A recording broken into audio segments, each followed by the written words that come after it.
big show for Dark Sun. Thanks so much, everybody, for watching and for tuning in, as it were. Chris Moneymaker has organized DarkCon coming in October to Knoxville, Tennessee, and you can find all the details in the links in the show notes here, all about that and about the Kickstarter and how you can buy tickets. But he came up with a great idea and said, why don't we get a bunch of these podcaster dungeon tuber types? You probably recognize a lot of the faces here. We'll play some Dark Sun. I'll just freely admit, it's my first time. I'm a virgin in Dark Sun, so I may not last very long. But with that, Chris Moneymaker, I believe you have something you want to share with everybody before we get started. All right. Good evening, everybody. I'm Chris Moneymaker. They're just going to be calling me Moneymaker because I've got another Chris in the group. I'm going to go ahead and share a short video that I did that's just going to kind of be an intro that gets you to where the party's going to start. So I'm going to go ahead and there we go. And right there. And share. And let me get over here real quick and make it big and turn it on. Okay, here we go.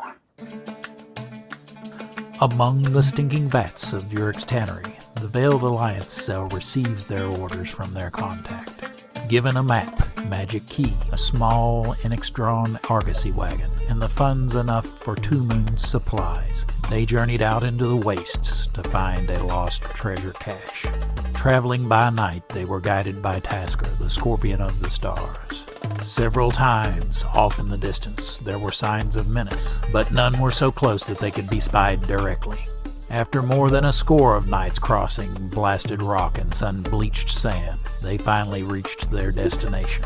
They had expected a tall escarpment of stone containing an inconspicuous cave. Instead, all they found was a barren valley strewn with stony hillocks and squat dunes. The cell's leader and their only wizard took up the magic key he had been entrusted with and shouted, "Inkay!" The wind raced in from the north, twisting and whirling until it snatched up one of the largest dunes and carried it away. Beneath where it had lain, a ravine now fell away into the shadows of the rock below. Dismounting their wagon, the cell descended the inclined floor of the gulch, coming to the gates of a simple fortress after only a few hundred heartbeats. With this journey's end, our game begins. Come watch this exciting 2-part adventure Wednesday the 12th and 19th at 8 p.m. Eastern Daylight Time on this channel. That's now. Yep. This is one of those times. Okay, now let me went over that. let me release that. Turn it off so you guys can see everybody else again, and there we go. Very nice. Very nice. All right, and Moneymaker, do you want to do quick intros to everybody who we have, and then we'll jump in? All right. To my, let me see, this is always backwards. Okay. They're going to see. We can do the intros. Yeah. If you guys want to do the intro, you can do the intro. If you don't feel like it, I can introduce you. We're good. I'm Mike, the Erudite DM. It's my channel. I said I don't play Dark Sun. I'm new to this. Happy to be here. Popcorn Man. Who's next? Go over here. I guess. Up Richard. top? All right. Yeah. I'm Richard, DM Bloodworth from Unscripted and Unchained RPG Review. And this is my first time playing Dark Sun as well. It's been a long, long time since I've played AD&D 2nd Edition, so it should be a lot of fun. All right. And I'm Chris Miller, the Mad Scribe. I do Mad Scribe magazine, and I've published over 20 different OSR products with RPG Pundit and various other folks. And I don't have a YouTube channel or anything, but that's it. And I also haven't played Dark Sun since the 80s or early 90s. Hey, yeah, Nice. I'm Gabriel. I'm Watcher DM. Nice to meet y'all. I run the YouTube channel Watcher DM. I've also published a bunch of things for everything from 5th edition to Shadow Dark, and have some new stuff coming up. I'm Zane Daniel. I'm half of the Dungeon Damsel publishing company. We have been making a couple of cool things for Shadow Dark. I have never played. Well, no, that's not true. I guess I have played a couple of sessions of Dark Sun. I kind of didn't understand what the heck was going on, so hopefully I'll catch up this time. And my character's name is Thrakus, the Mole Gladiator. And I am the first half of Dungeon Damsel since he's the second half. My name is Bunny Daniel. I create TTRPG stuff for oh my gosh, Shadow Dark. I almost said Dark Sun. I haven't played Dark Sun since probably like 2012-ish, maybe. I think I got something sprinkled in there about like 2024. But it was like Pathfinder Dark Sun. It was weird. So I'm kind of excited to play this and dreading it because AD&D is hard. All right. And my name is, like I said, Chris Moneymaker. I'm the DM here. Been DMing Dark Sun since summer of 92. Had a pretty much a game going continuous since then. And I guess we're ready to get started. Everybody, you are standing in front of that. Here, I'm going to share again, okay? You ready? We're ready. If it will let me. It's very cloudy here. I can't see. Okay. Chrome tabs, Windows. Thrakus, be a darling and go check the door. Okay, maybe I will not share that with you. It doesn't look like I it's still giving me can't that. see, but I'll try.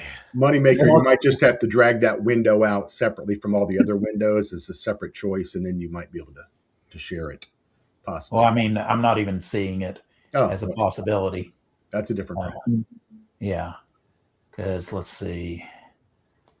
Although I may be able to just go from here and just reopen it.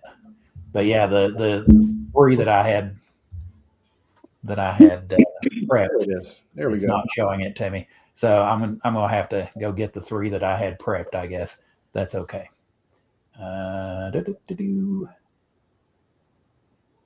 What's a triple X file? You're showing your whole file. Yeah. Oh, this is just for this game. This is what bravery looks like, people. Yeah. Here we go. All right. Now, this doesn't look like much because it's like about a 10-minute drawing. But once you get down to the bottom of that ravine that I was talking about, you see a kind of an odd-looking little fortress with the walls that angle back and kind of a almost beehive-shaped entrance, old-fashioned beehive-shaped entrance with a portcullis. And then you can see keep and some other buildings peeking out from over the walls behind it. So go ahead and close that one down and unshare. You're good. It's down. It's down. Okay, good. What is the portcullis made of? It is made of heavy bone, like mechalith bone. So, which is, for those of you who hadn't played mechalith, is an enormous kind of. It almost looks like if you crossed a turtle and an armadillo, and maybe a sow bug, if you know what I'm talking about, a roly-poly. Kind of looks like that, about 30 feet long, about 15 feet wide, used as a beast of burden to haul large wagons and things such as that. But it's made out of mechalith bone, so fairly thick. I mean, their bones can be like this, but it's fairly thick bone, about 1.5 to 2 inches across. And it's just Which one of you's the leader again? I forget. I think it's kind of a democracy where I'm in charge. Never heard of it. Never heard of it. Thrakus, Before you would you do mind trying to lift the door? Maybe get Braun here to help you. You're both quite strong. I'm sure right? we can do it. This'll be easy. Oh! And I walk up Fantastic. to the door. all right. I guess. Out of the way. I guess Braun goes up to the door and Ron's going to spits on try his to hands. try it before anybody else can get to it, or what? Are you going to accept? Well, some help? yeah, I'm not gonna like rush, for the door. But if somebody else wants to try it, we can, Okay, you guys are gonna try it together. Yeah, together. All right. I'll. What do you I want guess- to? Braun, go ahead and You know what? With your strength, he's got a with 22. your strength and help, you're able to just go ahead and push it on up. It takes a little. It's kind of heavy, but you both are literally as strong as an ox. I made it look easy. Yeah. So basically, you guys just kind of, and you hear kind of the. Caracas is actually still. He's just hanging from the bottom of the portcullis. Yeah. And you're able to kind of get it up and hold it up like that. Now you can still feel the weight on it, so you think that if you let it go, it's probably going to fall back down. But swiftly, everyone, while the beasts everybody are in move. The way, yes, while they're holding it, I do a roll under. Yes, I elf under the door. Okay. So everybody going inside under while he's got it open. Yes. Yep. Limbo. Yeah. All right. So Knock everybody will actually walk through last as he's starting to drop the gate because he's only 3'9", and so very easy for him to do so. Got plenty of headroom. Yeah. Yeah. Yeah. So when you go in, the gatehouse is actually about 20 feet thick on this. The walls are, and it's kind of like you've got two sides with the gate running through the middle, and there are actual gate doors that are standing open right now behind that, but it reveals, once you get into it, a small courtyard that kind of goes to the right and to the left of a central keep that has kind of concentric stairs, where it's like the one stair, the bottom stair, the next stair is inside it, which is inside it, going up to a main door, which is flanked by towers on either side that are about 40 feet tall, just a little bit taller than about 10 feet taller than the keep itself. Over to one side, you can see a building with the door closed. Over to your, make sure I've got myself oriented properly, over to your left, and to your right, you can see it's kind of tucked in and around the keep. You can see another building that's kind of attached. Both these buildings are attached to the edge of the keep, but it's attached, and it has an open, just an open portal in it. It doesn't have an actual door in the portal. Also, there's a ladder on either side of the wall going up onto the curtain wall there. Agrilak says to Severi, why don't you take the one on the left? I'll take the one on the right. Let's look for murder holes or arrow slits or anything that could be trapped in the two towers flanking that main door. Yeah.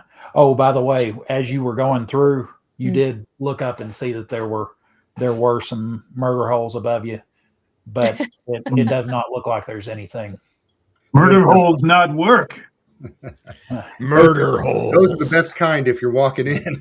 Are there murder Braun's holes? still alive. Are there murder holes in the floor? I mean, you're the small courtyard that you guys have come into is basically just the bare stone of the valley there.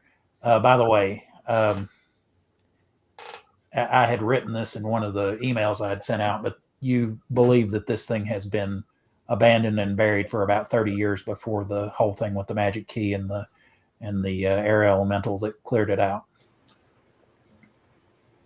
Remember, this place has been abandoned for a long time. If we find anything here, it'll probably be in the nature of traps or magics.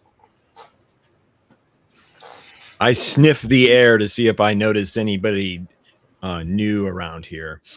I don't know if that's what a mole can do, but we're going to try. You're going to see if you smell anybody that's not your normal party. Yeah.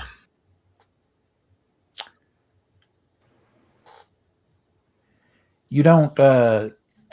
You smell a real earthy smell off to the left. It's the half. And you do notice that the air is moister here than normal. I don't know if you've ever been in the desert, but the air is really, really dry there, and you notice some humidity coming from the keep and also from the building off to the left. Are there any kind of like sconces or braziers or anything inside this entryway? Now, do you mean like the gatehouse that you guys have already gone through, or are you talking like about once going we into enter the gatehouse, what seems to be like a source of light or previous source of light, or things along those lines? I mean, we're still essentially outside, right? Well, you're standing. I went ahead and had you come on up into the Right, but I mean, there's huge open archways on either side of us, right? Yeah, with the portcullis, and then this open door. So I imagine there's a lot of light. Well, yeah. You've got a fair amount of light. Now you're down in the bottom of a ravine, so that it's a little bit of shady. It's not like full sunlight, but you've got, you can still, you walk into it, and within a few seconds you can see, your eyes have adjusted well enough. Here, I'm going to real quick just hold this up to give you guys a better idea. All right. Here's the portcullis that you just lifted. There's the gatehouse, and then I had advanced you kind of on into this little area here, and then over here is the one that did not have a door, and over here is the other one that I said stuck out a little further. So that give you a better idea of what's going on there. It does. So a grand total of 2 doorways, one an opening and one a closed door, and that's it? Or are there other areas? So there's 2 doors or 2 exits, I guess. To the you've got the main gate, which is really the only avenue of egress in here, or the way in or out. Then you've got on either wall, you can get up onto the wall with a ladder, and then you've got the stairs in front of you that will take you into the keep, but the door is closed there. And then to the left, you've got a building that's made out of different colored brick that has a door in it, and then to the right, a building that has just an open portal. Agrilac will dart up those stairs to investigate that door and take a closer look at that door and see what the handle looks like, if it's locked, that kind of thing. All right. Is Syl our party leader because they're the wizard, or he's the as far as he's the one who kind of got official wizard representative, because he's an official member of the Veiled Alliance, while you guys are auxiliary. That's a hard word to say quickly. Auxiliary. You know what I'm trying to say. You'll get it. Member, and he. But yeah. And for Acrolac, there you get up there. The door is a heavy oaken door. There is you don't see any metal in it. Are you going to give it a nudge with your weapon? I'm going to look back at all of them and kind of hold my hand down. Obviously, like I'm going to listen. So I'm kind of asking all of them to quiet down. And I'm going to listen. Okay. You guys should be quiet. He's trying to listen. Hey, shut up. Don't tell me what to do. You're not my real dad. Yeah. Okay. So you go and just kind of get close to the door and listen. Yes. All right. Listen for anything. When you don't hear any motion on the other side. Looks like it'll push open or can be forced open by someone stronger than myself. You might. It's just from looking at it without touching it. Yeah, it doesn't look like it doesn't have a lock that you can see from the outside. I'll skitter back down the steps and point to Braun. You're on. Is this the main door to the keep that he's listening at? Yes. Okay. Main door to the central keep there. You want Braun open door? Well, hold on. Let's just inspect our surroundings first. Maybe let's go check this door on the left here. Sev, would you have the means to check this for traps? Yes, I might as well.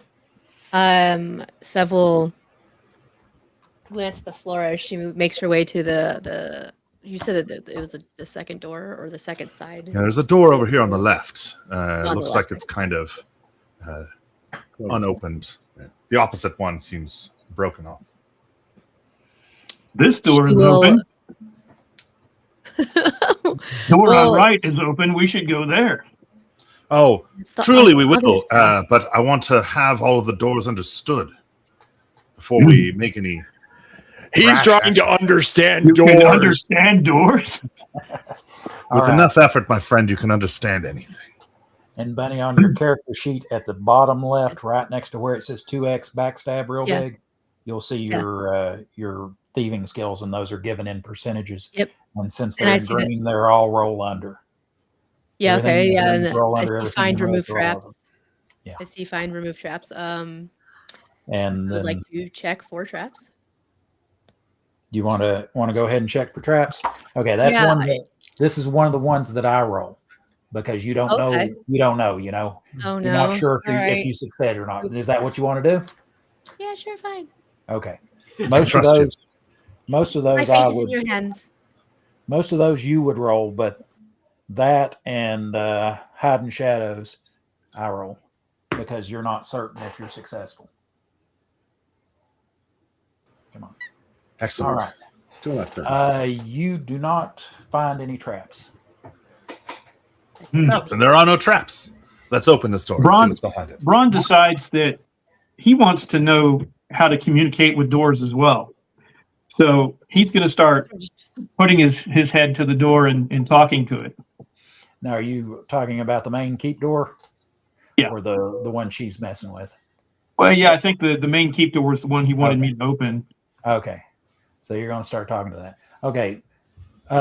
So you start talking to the door and saying Trying to stuff understand the door. trying to understand the door.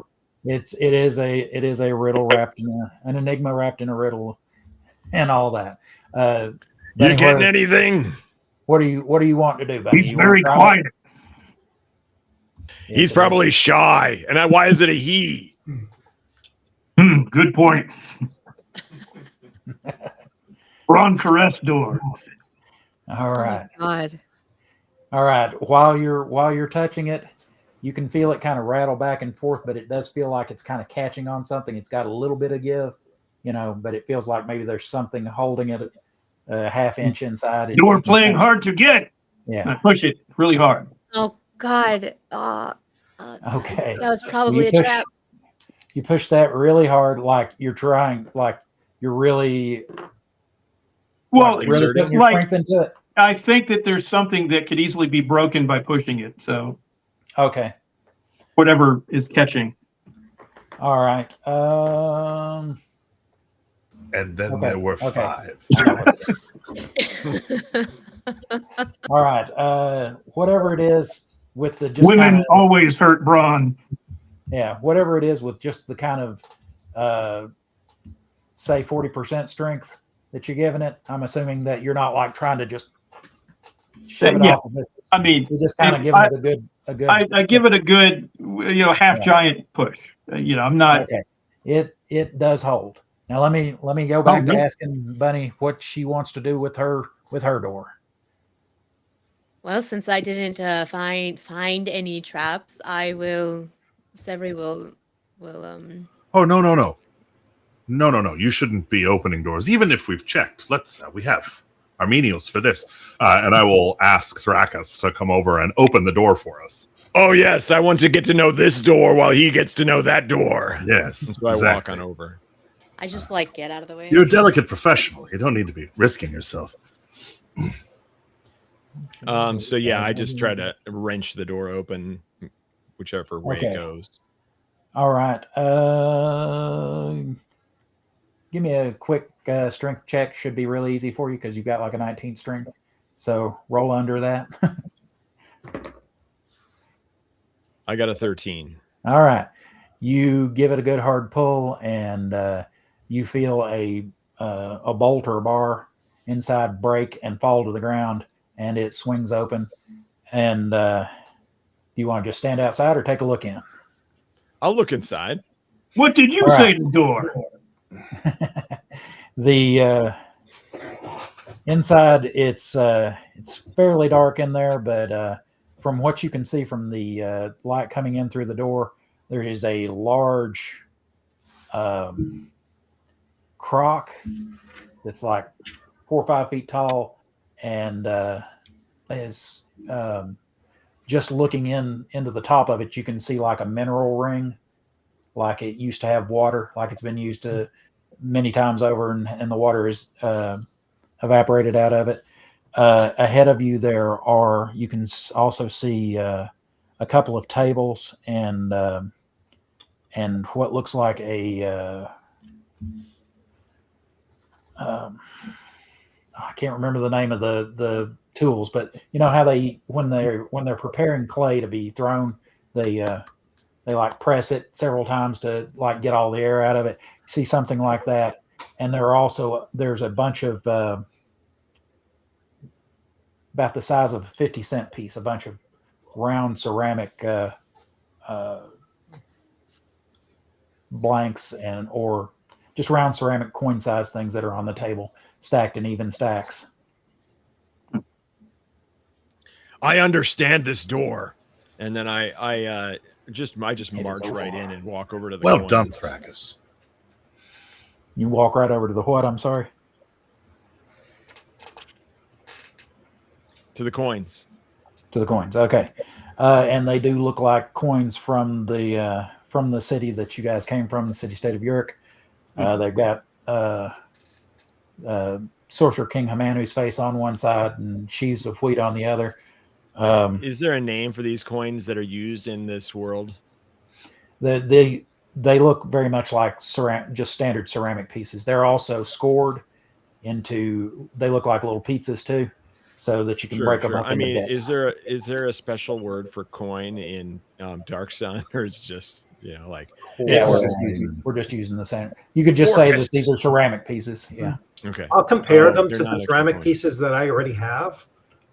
Do they look similar in size? Images on them, or they? The only thing that's different is the ones that you have basically on the tail side have an obsidian spear on them, but you know that this is like older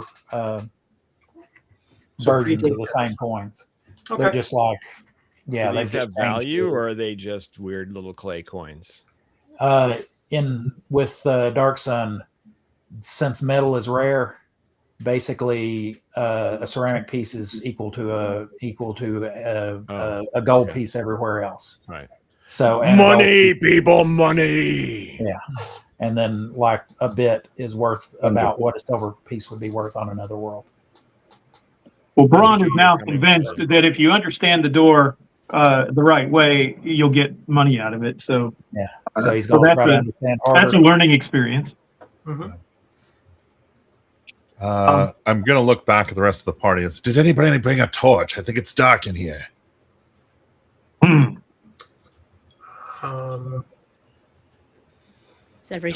but in a room like this, there should be some kind of some kind of sconce or something. Yeah, if you look around, there is torches. There are some like tallow candles.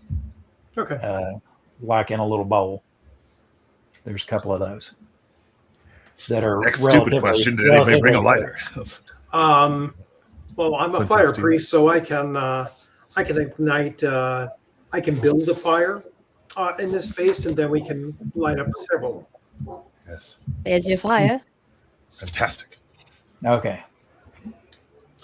Well, I'm not going to make you roll on that. We'll just say that within 10 minutes you've got lit candles. Okay, cool. Yeah, probably in a small brazier or something. I just found a few things to spark up a little fire, and now we have, some light sources that we can each carry. All right. Braun gets upset with not being able to figure out the complicated personality of this door. So he goes into where everybody else is at right now with the coins and all, sees Nock making fire, and now decides that he's his new best friend. Because Braun can also make fire. All right, cool. Now that is one of the personality traits of half giants is they have a tendency to attach themselves to someone. Exactly. All right. Are there any other doors leading out of this space? Out of this space, you see in the back end of beyond the table, in the back end of this one room, there appears to be a kiln door, but that's about it for this one. It just seems to be a workshop that was built over to one side. Right. I'll open up the kiln door, and look inside with the candle. Okay. Anything looks like it was in the process of being baked? Yes, it appears that there were. That's now it's got all the stuff kind of stacked in it, because I don't know if you've ever fooled with a kiln, but you got to like stack certain things certain way. A bunch of stuff stacked in it, but it does look like there was a batch of coins being fired when whatever. Are they nice and like glazed and everything? These don't have the glaze on them. No, these weren't quite finished. As a matter of fact, if you grab one, it crumbles a bit. So it may have not had time to fully fire before whatever happened. Or they didn't continue to feed the fire, kind of thing. Did they show any signs that they were actually overfired, like they're burnt or anything like that? No, these do not. They look like they may have been underfired and just sat here for years, and now they've kind of dried out and they're brittle. So I will wonder out loud and say to the rest of the party, I'm still trying to figure out whether this place was abandoned abruptly or, over a long period of time or whatnot. It doesn't appear that anything was left with haste in here. Well, we are looking for treasure. Yes. So it probably is hidden. We should search this room up and down. It seems some kind of foundry or mint. Are there any other exits out of this area? Out of this particular workshop, no. There's just the one way in and okay. We got some money at least here. Yeah. Isn't that enough treasure for you? Maybe enough treasure for you, but even for the Braun, even Braun with his low intelligence could probably deduce that if this was where they made money, they must have chests of it somewhere, right? So maybe we could look at some of the other rooms and see if there's like a storeroom of some sort. I think I'm willing to jog over to the. I think you said on the right there was a set of doors that was open. Mm-hmm. Yeah, and there's an open portal there. And I'll just go in there and see what's going on. All right. That area seems to be a two-stall. Now watch me blank on the word while I'm on camera. A two-stall stable. One stall is a bit larger than the other, so maybe the size of a cank, which is a like 8 foot long, 5 foot tall beetle that people ride around, and the other sized more for an Enix, which is like a 12 foot long lizard that people ride around here. Okay. There are neither of them are in there though. It's just two open pins in that one. Okay. Is there anything else in there as far as like harnesses or saddles or anything like that we would take any interest in? Yeah. I'll say there's a saddle suited for each of the two types of beasts of burden I was talking about. The tack and harness for that, hanging on the wall, in each of the two stalls. Okay, that could go for some money if we get back to town. I'll go ahead and take those and throw them in the next to the portcullis, so that when we leave we can take that with us. Okay. And remember, you do have a fairly large wagon waiting for you, kind of up at the top, and it's going to be completely enclosed and the size of a small single wide trailer, almost, like half length. with a roof that even has like a hide leather curtain wall around it that's about chest high for all the normal size people. But that's like I said, up at the top of the ramp. Okay, so you've got those sitting by the entrance to the gatehouse there. What's next? Who wants? Well, might as well Anybody do due actually- diligence. Oh. I'll climb the ladder up to the rooftop. Go ahead. Sorry. No, it's okay. Did anybody actually take the ceramic pieces that we found? I filled my pockets with them. Oh, okay. Can I pickpocket his pockets and take them? You can try. As a elf thief, of course. Do I roll that or are you rolling that? That you're going to roll, and for you, Okay. let's see, where are we at? So I think it's a 40%. Yeah, 40% chance of that. Of doing it What's the without him. percentage dice? Jeez. Hold on. There we go. Got it. I got a 32. Hey, you got it. So, All right. So we'll say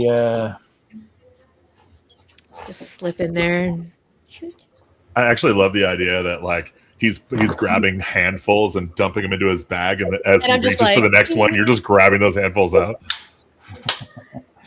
he's very helpful, of course. you're able to Funny, lift these back, coins have no weight. I was just gonna say, oh, these are light. I like them. I'll get more. You're able to lift like 63 ceramic pieces off of him Oh, that's without so him awesome. noticing it. Go ahead and all right, and you're going to go ahead and put some more in your pockets. You say? Me? Yeah. Yeah, you said so. Yes. All I'm right. gonna get another chance to take more from him. Let me see how many you can fit in your pockets this time. The way they stack up. You get like 59 more in your pockets before they start feeling a little full. In All mine right. or hers? In yours. In yours, In unless yours. she tries again. She do want to try again. I think this is fun. This is pretty fun. I like being the thief typically to do these kind of things. Okay, well, go ahead and roll them again. It's okay. I'll come up with a good excuse if this doesn't work. Oh, you got to think of what you're going to say. It's going to be, hey, baby. Muted. Okay, sorry, I muted myself. I got a 27. Wow. That's you're rolling under on this. So, all right. I'm excited. Your pockets continue to remain light. And I like this money. It weighs nothing. How convenient. okay, Ron let me starts mark up him a out. conversation with Nock. He wants to know everything about the cleric, the priesthood, where they're on a world with no gods. How do you make fire? And obviously, this must be the greatest thing in the world. So, Braun now wants to be a cleric. Nock explains that fire is the most important of elements of the world. So fire gives both life and death, and Yes. it is the most worthy of all elements to be able to control. He says it takes a long time to master, but I'm sure even you can master at some point. Braun just cross eyes and think, and sometimes fire comes. No, don't think too hard. You might have your brain explode. And what did you think of the great door when you were up there? It says, do you think that we should try to go through that? Maybe. Do you want to burn it down? It might be a possibility that we might have to in case we cannot open it up. He says, although we do have. Braun is a fire cleric now. I will burn the door. He says, well, I could provide the fire for that. So Let's go take a look. Braun goes over to the big door, Okay. lays hands on it, All right. And I'm going to begin molecular agitation. Okay. All right. So for you, that means you're going to try to roll your power score. Yep. And let's see, for you, that is you're trying to roll a 9 or less. I got a 10. All right. It doesn't, you just can't quite make it work. You know how He's it is. crossing his eyes and Yeah. sticking his tongue out and really trying to do everything he thinks works. Yeah. It's like trying to make yourself go to sleep. The harder you try, it just evades you. Mhm. So you do feel like maybe you got like the Mr. Miyagi warm hands, but not enough really to Right. burn anything. All right. So Oh, well. Knock, are you going to try to catch up with him? Yes, And I will and keep give up. him a hand there. Okay. So you see him just kind of laying his hands on the door and just like think. But nothing Fire seems not to work. working. Could I assist him in some way? Perhaps. Oh, there's. I mean, you could, if you wanted, you could do a bunch of stuff. You could hold the candle to the door. You could, but it's kind of a slightly dry rotted heavy wood. Which door are we looking at right now? I'm sorry, I missed that. They are looking at the main main keep door. And what have we done so far to get it open? I've tried pushing on it. I've tried pushing on it and tried starting a fire with my mind, which failed. Now, And to be clear, you tried pushing on it the way you would shove somebody, not like the way you would open a door. Yeah, not just kind of push, but just kind of. Yeah. Okay, well then I'm going to try also to smash this door. I don't know whether I'm going to. Let's see. I think I can. I've got like a really good punch or something. There doesn't seem to be any kind of a locking mechanism on this door. That's visible from the outside, anyway. Yeah. Something jiggles when I move it. Right. I can hear something behind it. I'm sure fire would work. All right. There is room if you want to go up there and try to give it a shove or a kick or a punch. I hear a clicking sound. And if he starts doing that, you can kind of hear it kind of knocking, like it's knocking against something behind it. Yeah, I'm going to kick it with the bottom of my foot. Big, hard kick. Okay. Big, hard kick. All right. Let's go ahead and make that go ahead and give me an attack roll on that. I mean, I know you're going to hit it, but just so that we can roll some dice. Well, I rolled 15 on the die. All right. So, and you get what, a +7 to damage? Yes. On most things because of your strength? Yeah. Correct. So, you hear a loud, you feel some resistance, and then it gives all of a sudden as you hear a loud crack, and the door flies open, smacks against the wall, flies open all the way, smacks against the wall behind it, comes back, and kind of pops and goes back and forth a couple of times, and it's on its hinges. So I still understand doors better than you. And I walk in. You go ahead and walk in. All right, you're in the foyer. Braun doesn't need to understand doors anymore. Braun will burn doors. And this foyer is kind of a semicircle with the flat half behind you. It's about 12 feet wide, 8 or 9 feet deep. Has a high ceiling, so even Braun can get in here. There's doors to your left, right, and to your front. They're all fairly close together, though. There's only like 5 feet apart, and then 5 feet to the wall behind you. So you got left, right, and center as a choice. These doors are all closed as well, but they, except for the center door, looks like it's almost pulled to. It's like that. So this is the door jamb, and it's an inch or two from being pushed completely to.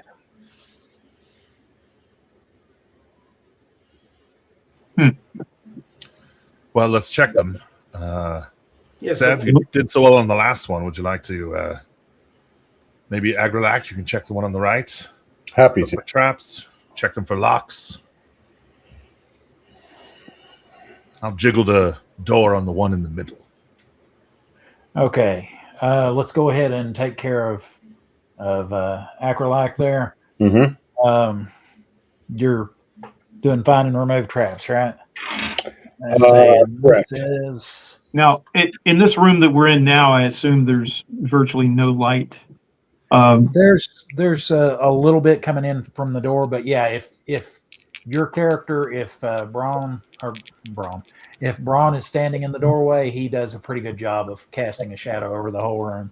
yeah, Is, I'm uh, You carrying have the candles. tallow I have candles, one of though, those tallow found, right? candles. Yeah, now Right, if you bring in the he still tallow have the candles, you're candle. okay. Yeah, Yeah, if you I bring in the currently have candles, then the you're candle. okay. Okay, you're actually a better trap finder than she is. I'll ask Knock if he's got an extra candle. It's Oh, not yes, a I have competition. several. All right, And I will light off. I'll light off your candle for mine. Okay, sure. All right, And I'll sit and hold my candle, and then try to mimic whatever Knock is doing with however he's holding his. okay. So you're gonna And mimic how him. good is All my right. my halfling vision inside a space? The with just halflings do not. Yeah, halflings do not have normal okay. vision on Athos. But with who was it that was checking the? It was Agrolac. Yeah, Agrolac's checking one of the doors. with Agrolac, you check the door and you do find that there is a that like the flagstone right in front of the door appears to be loose. Like if you step on it, that it could press down and maybe trigger a trap. Okay.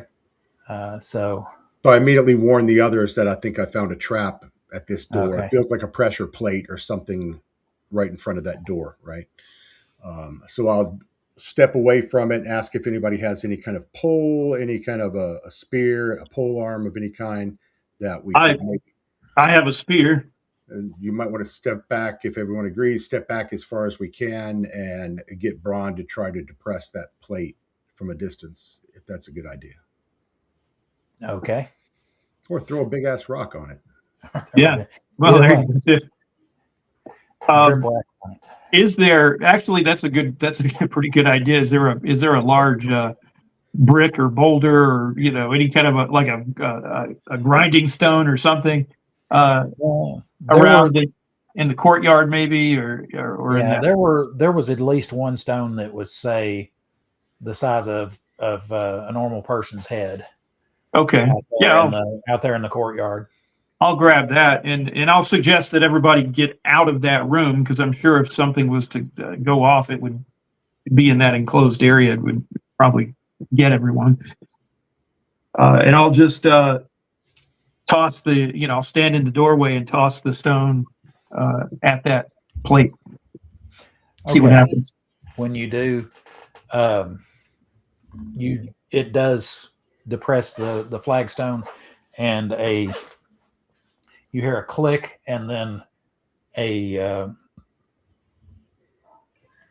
obsidian bladed sword comes kind of just out like that, where it would have swept from above the door jamb and swept across a normal person's like shoulder level. Oh wow! And it's just kind of sticking out like this, just wobbling for a few seconds after it's done, where it was under such tension. That's okay. Cool. That's great. Obsidian sword. Yeah, that's. I'll go over and grab it and see if I can yank it down, if I can break it off or something. Yeah, you're able to pretty easily wiggle it out of the arm that they had it in. It's it seems like for you it wouldn't have been hard to set that in there, but for a normal sized man, it would have probably taken just about everything he had to push against the arm, the spring arm that it was on. So, but you're able to get it off there. So you now have an obsidian short sword. It's going to do 1d6 minus 2, 1d8 minus 2 damage. All right. So now that has been that trap has been sprung. Who else was doing stuff here? We got Acrolac. Was anybody else checking something? Sev, did you want to check the one on the left? My hotkeys are not working. I could do that. I slink elfily up to the Okay. left side. All right. Even though he's better at this than I am, but you're finding and removing traps, right? yes. Okay.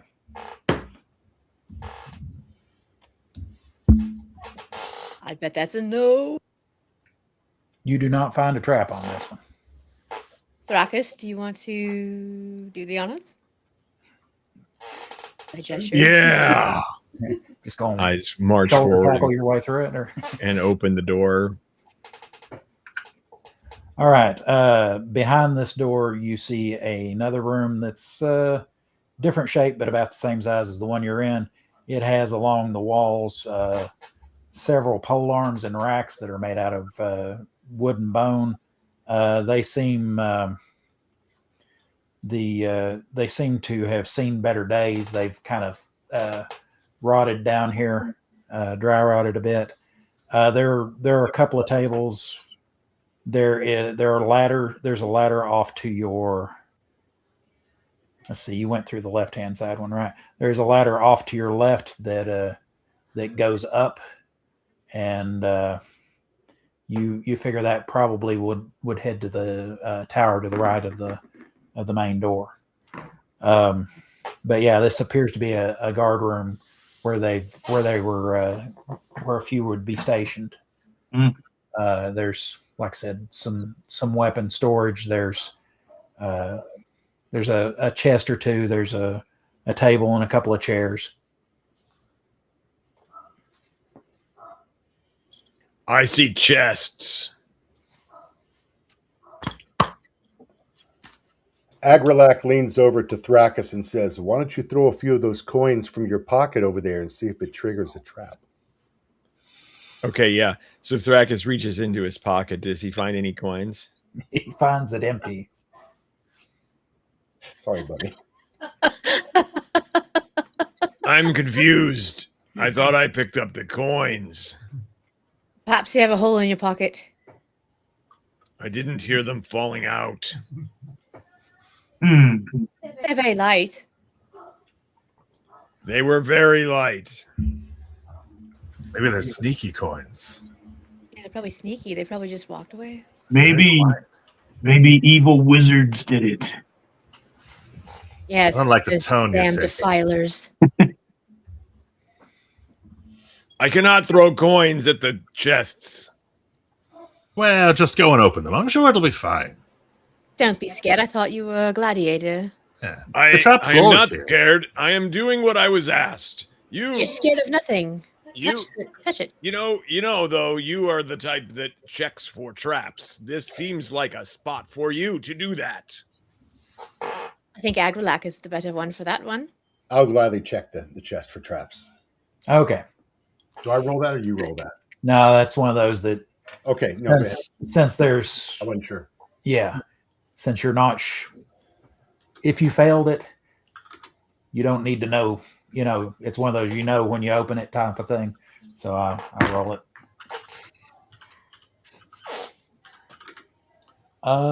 Does not look like this one is trapped. Great. I will unsheath my short sword, step back, and try to stick it in and grab some leverage and lift the top of the chest. All right. You're able to find a little purchase in between the lid and the main part of the chest, and are able to flick the lid open. You see in here there are a couple of sacks that look like they're well, where'd my here we go. They're about like this big. A couple of sacks. And there's a Crown Royal. Oh, unfortunately, yeah, this is not that. What the hell is that? I don't even know what that's supposed to be. I can't remember what came in that bag, but it was big enough that it was made a good dice bag. I'll pick up the 2 sacks and I'll toss them over to Thrakus. Here you go. Feels like more coins. Yes, and it does. When you catch it, it does feel like more coins.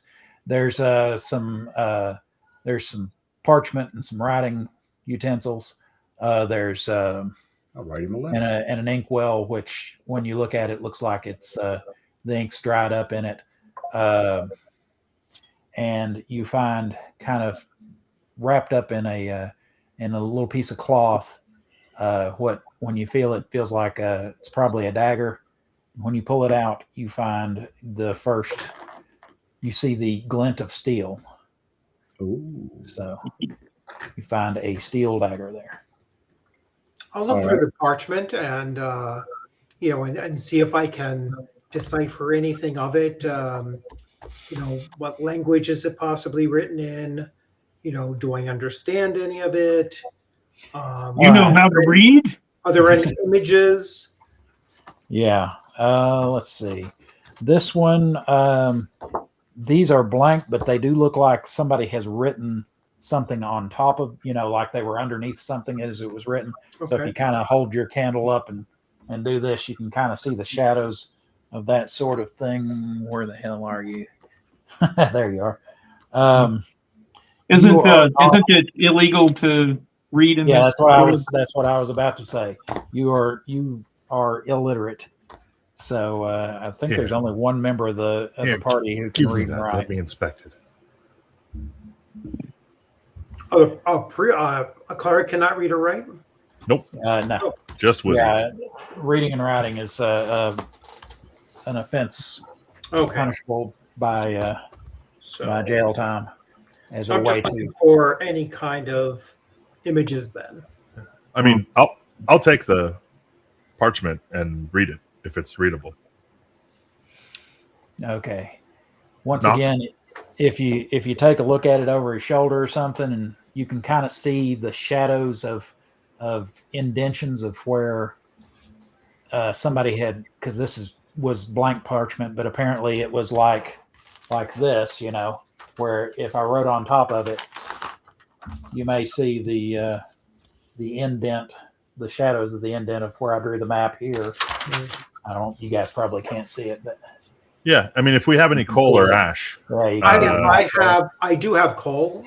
Yeah, if we have coal or ash and we can sprinkle some dust across it, we can get it to. I will brush my fingers onto my holy symbol, which is just a chunk of charcoal around my neck, and then I will lightly brush my fingers across the, very, very lightly try to just get the outside of the indentures. So I'm not trying to fill in the gap. So you'll do like a rubbing on it, Yes. Okay. Let's see. It appears to it seems like there have been 2 or 3 things written on top of it, one of them having to do with guard rotation, but another having to do with the delivery of coin to the back to Uruk for the Alliance.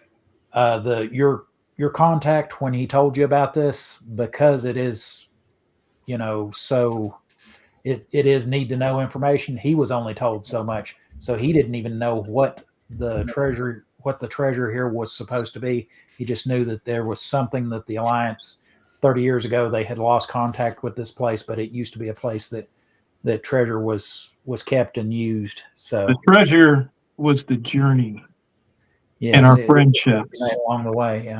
Yeah. Agrilac wants to study that steel dagger and holds it in his hand, flips it. Does it feel like it's weighted as a throwing weapon or range weapon, or does it feel more like a standard dagger? And he's just enamored by the look of steel and is looking for any kind of symbols on it or other qualities. It is relatively it's a relatively plain dagger. Okay. If you wanted to get a good visual of what it is, probably looks like, what I'm talking about when I say a rondel dagger. Yep. Where it's almost like a dirk, only a little shorter blade, and has kind of the little rondel. Know exactly what it is. I did a good video for using one in Shadowdark. Yeah. So it looks kind of like a rondel dagger, maybe this long. Good for prying open helmets like an oyster. Yeah.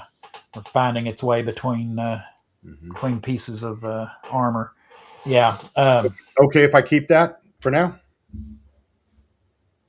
Finders keepers. Yeah. All right.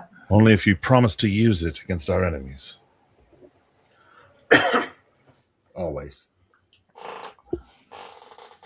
All right. Do you want? Speaking of weapons, while you got a moment here, Braun's gonna go ahead and take that obsidian short sword and give that to Nock, because Nock doesn't have a short sword made of obsidian, I'm sure.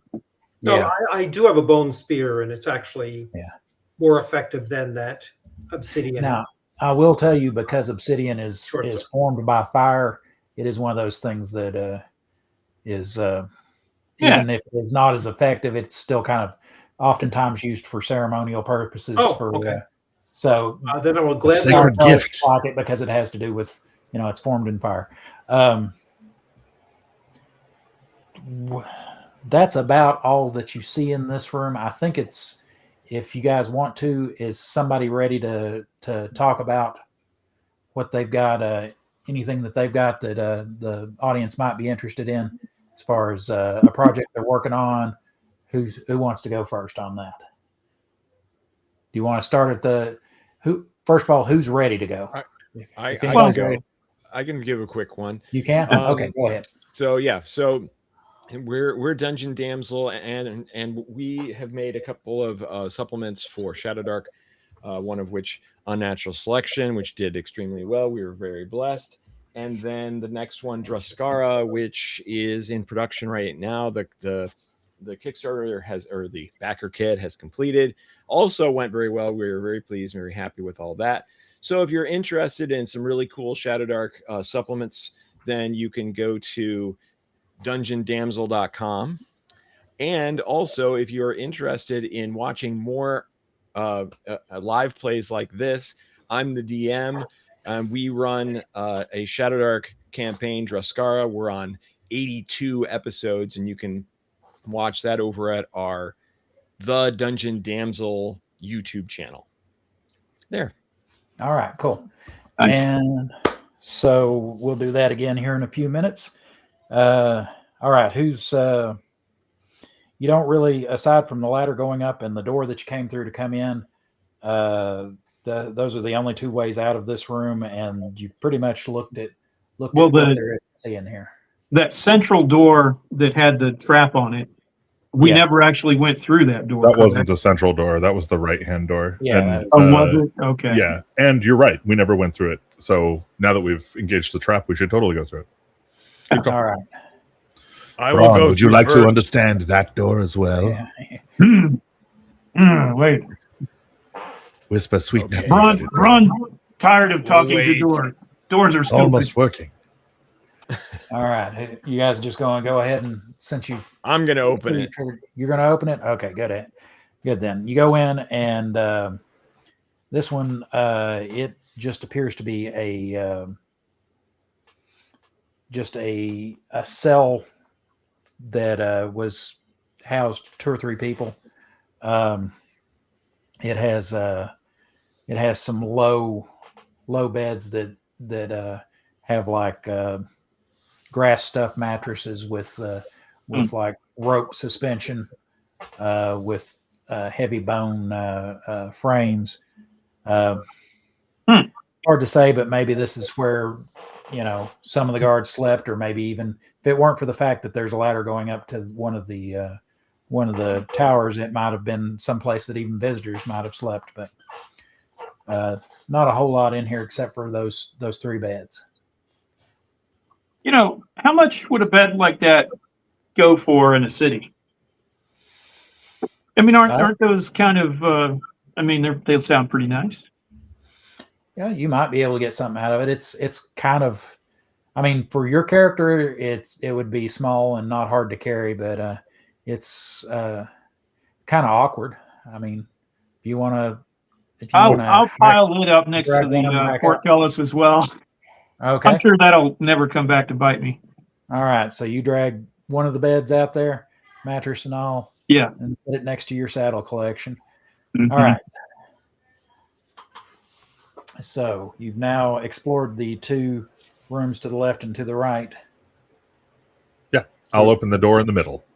Okay, and like I said, the door was standing slightly ajar, so you give it a push open, and you see that there is a short, like 10-foot hallway, and there is another door at the end, but this one is standing open, that opens into a room that, without walking into it, you can see it's at least 15 feet deep. You can't see quite how wide from the. I'll walk into it. Okay, you get into this room, and it has it's about 35 feet wide. It has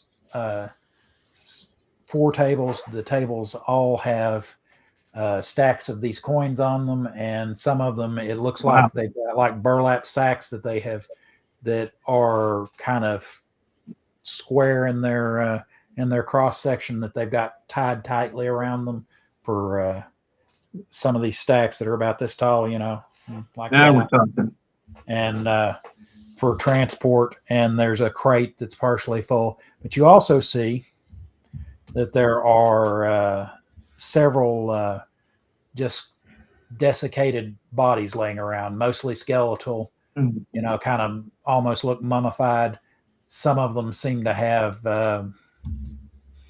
fuzzy black mold on them. Are we out? Don't the undead roam the south? Where are we? What direction are we in? Well, they're undead all over. It's just the Deadlands, yes, are to the south. Okay. Where there's a big, huge area, but that's how many beyond corpses what most people have ever gone to. So, but yeah, there are. I'm sorry, somebody. How many corpses? How many? If you do a quick count, it looks like you're looking all over under tables. I'll do a thorough count. Yeah, there's more than 5. Yes, there are more than 5. It looks like there are 8 of them in here, and that there are also against the back wall. When you came through the doors behind you, and if you look over your shoulder, there are shelves that have scrolls lining the back wall too. Okay. I'll yell back out through the door. 8 bodies back here, and I'm going to need some help carrying all this paper. I'll make my way to the front. All right. Stoop down, underneath the doorway. Yeah. I also you're come right. forward. You do have to stoop under the doors, but the ceilings in here are nice and tall. So, and I'm going to. I will keep an eye on the. I want to attack one of the bodies. Yeah. Okay. Yeah. I want to make sure that these things are really dead. So I'm gonna take my double-bladed spear and just hack one of the heads off or something. Okay. Give me a attack roll. It comes to life and gets There's you. that. Oh man, I got a natural 4. A natural 4 for you. Let's see. Where the hell are you? There you are. Actually, Natural. +1 to attack, so it's a 5. Okay. All right. So a 5 for you is it will get it, just barely, but we'll get it. These things. So go ahead and roll your damage. I tripped over something, Yeah. Go ahead and roll your damage on it, and remember this is the small demand size, so the first set of damage. So let's see. 13 points. 13 points. All right. You completely sever its head at the base of its spine, and the end of your blade comes out of its mouth. And when you go to pick it up, you got to kind of shake it off. But when you do that, the rest of the bodies all start to pick themselves up. Activate. I knew it. Yeah, and I they was are ready for that. Yeah. All right. fool. Can I give you a share screen again real quick? Okay. Let me turn this one off first. Okay. And I'll have to go through I knew this was going the to same happen. thing I did last time, unfortunately. Yeah. Classic I half knew it was gonna giant happen. raising the dead. We're just trying to find some Yeah. papers, man. Okay, where are these I guys? saved They your are- lives. You could have been in there, hands full of gold or whatever, and then get All killed. right. No. This You is- raised these. You desecrated them. They were already desiccated. Okay, now this shows them outside, but this is kind of So what some of them look like. I drew this a few years ago for something else. we're not seeing what you're seeing. Yeah, We're just we seeing can't. the whole- Hang on. Why is it? Yeah, we're not just showing? seeing your file folder. Okay. The mole skin with the dope like 8-pack is, unsettling. That's Yeah, actually yeah. what I used for your skin color on yours. I borrowed pictures. I borrowed I feel from that. Okay. Let me, now that I've got this open, let me stop sharing and see if it'll let me share it now. Saw that. Elves Gone Wild. Yeah. There we go. Here we go. Okay. All right. You see them now? Preservers It's deflowered. coming. Hey, there it is. Yeah. Oh yeah. So, like I said, I drew this for something a couple of years ago Very for nice. a Ravenloft adventure that I wrote. But They look friendly. these guys are mostly skeletal.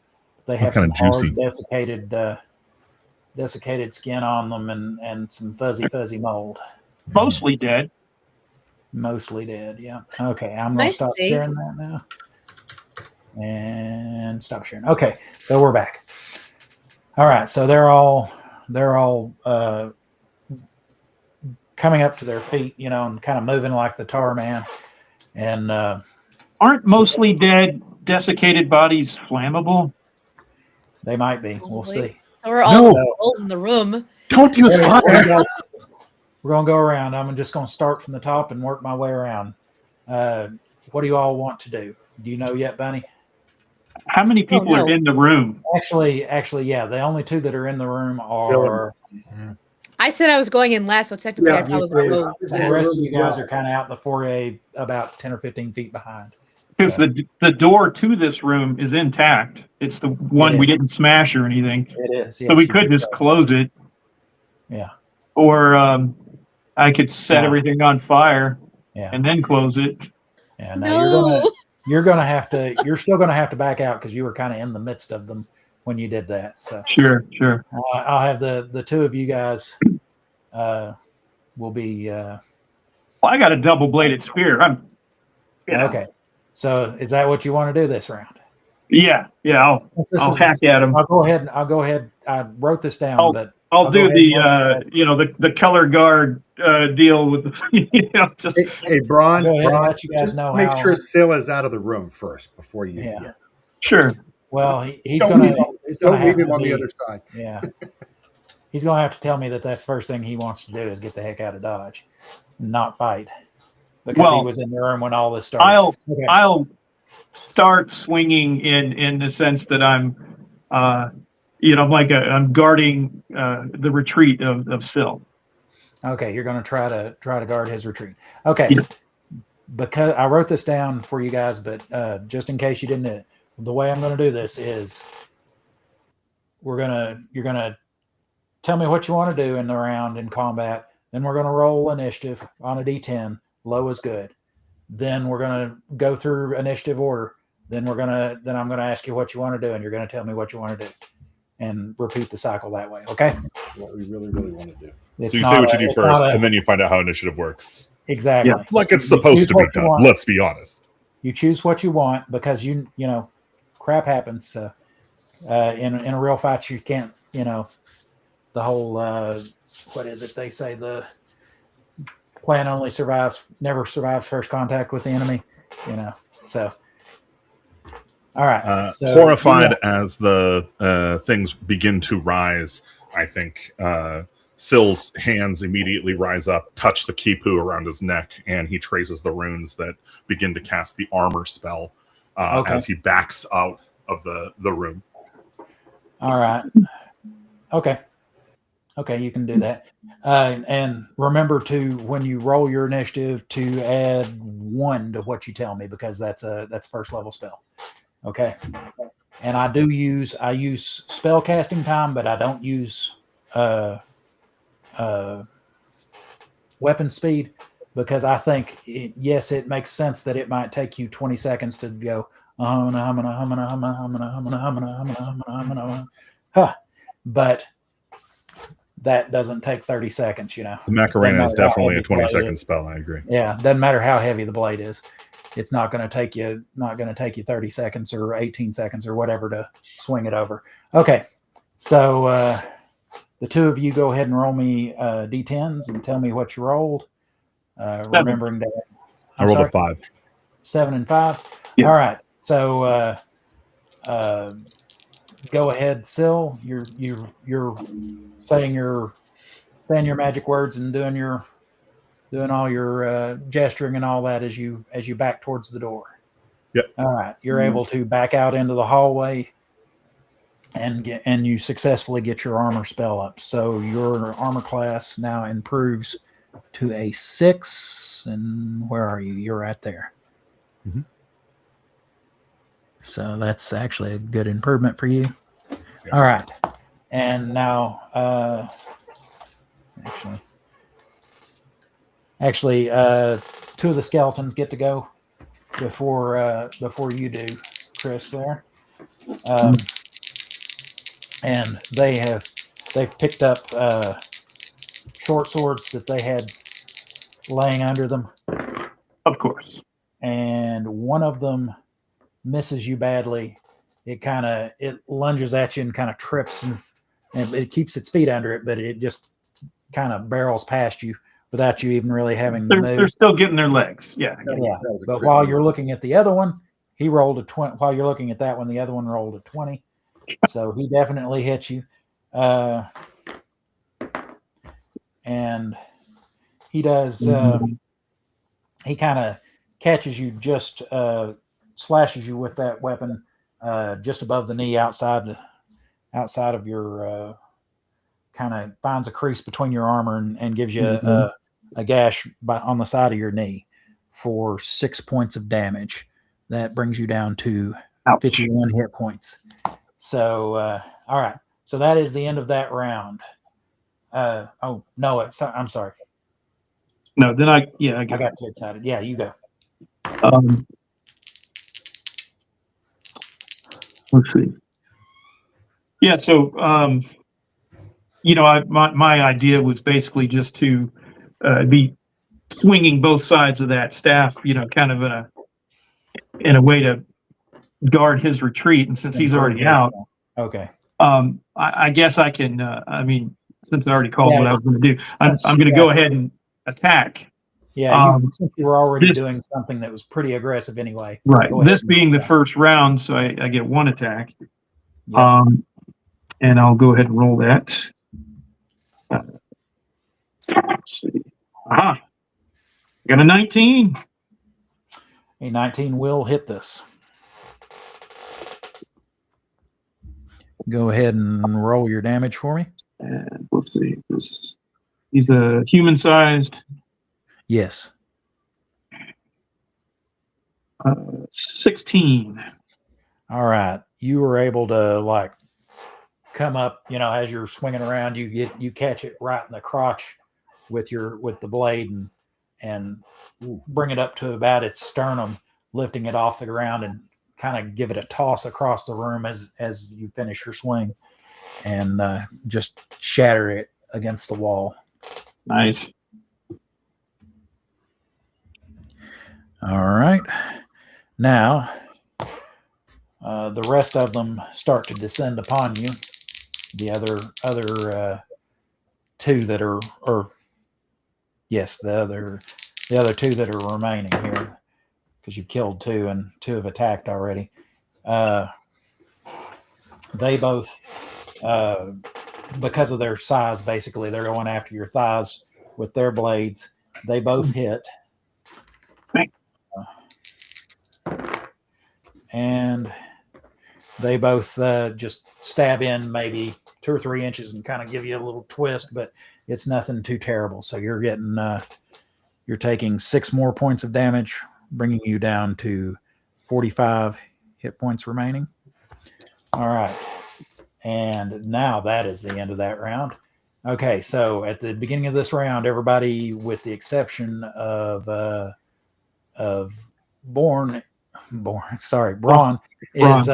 is in the is either in the short hallway or that's leading into this large room, or is in the foyer behind it. So, what do you want to do? He's like, close the door. Let Brian finish it. How many of the, whatever they are, skeletons still remaining? All right. From what you could see over the kind of through his legs, he took out 2 of them. So there's about a half dozen left. I'm going to try to turn them. Okay. So, All right. So well, hang on just a second. We still gotta do initiative. Okay. Right. Anybody else want to do anything? I'll run in there and grapple one of them. Okay. He's like, you ain't turning. You ain't going nowhere. You're here with me. Exactly. Yes. Yeah, I was gonna say. Okay. Anybody else want to act? I mean, you're Chris. You're in the midst of them, so I'm assuming you're going to attack back at whatever they do, or you want to back out? Yeah, I mean, in his little squirrely brain, I kind of had an idea of taking the body of the one that I decapitated and swinging him as a weapon, by his legs, maybe lighting him on fire and doing that. But I think it would take too long. So we had something aside from the fire. We had something like that. Only we had a wheelbarrow or something. Yeah. And so, I think I'll just continue attacking with my spear. Yeah, you might want to check under the albino. Attacking with spear, grappling, turning. Anybody else want to do anything? Or you got? I'm staying outside with my bow. Let the big boys handle the. Yep. Gonna let the warriors do the warrior thing. Okay. All right. As I'm backing out, I'm going to say, yes, Braun, crush them, but no fire, and look out for the paper. Okay. Yeah. Okay. All I heard was fire and paper. So, okay. 3, boy, this mirror image stuff. There we go. Our 3 here who are involved in this one. Go ahead and roll me a D10 for initiative and tell me the results. I got a 10. I rolled a 5. I got a 1. I don't know what's better. Low is good on this. Do we add Dex to this? I'm sorry? Do we add Dex modifier for initiative? How good is your Dex? I don't remember. I have a 16 Dex. A 16? Yeah, I think you'll give me, a 1 on that? Yeah, so it's a 6 then. Okay. What'd you roll initially? A 5? I rolled a 5. Yeah, so low is good, so it'll be a 4. Oh, it'll be a 4. Okay. Yeah. Okay, you rolled a 10. You rolled... I have a 15 Dex. I don't know if that's enough to lower it, but I don't think unfortunately, it matters. 15's not it. It's just shy of it. Okay. Most stuff to Not really that start to get the good stuff. It's 15, 16, depending on the score. Okay, and what'd you say, Braun? I got a 1. A 1, and let me. Why am I looking past it? There we go, and a 4. Okay, go Braun. Smash! I get 2 attacks this round. You did? Yeah. I get 3 attacks every 2 rounds. You did. The first round, I got 1 attack. And so this round, I get 2. Yep. And I got a natural 20. All right. And a 10 on the other one. A natural 20 and a 10. Those will both hit. Awesome. Where am I at on the... Okay, yeah. So... All right. So 12 points for, I didn't specify which, so I'm guessing the 20. So do you do double? What do you do for a crit? I just double what you roll and add bonuses to that. Okay. So 12 points natural. So twice that, I guess 24. And then the 9 on, or the 11 onto that. No, I'm sorry. That's with the 11. Okay. All right. Well, either way, you kill him a lot. Okay. If you want to say something fancy about it, you can. I'll cleave him in 2. Yeah. He crumbles into pieces no bigger than this, And the second guy, we got 18 points.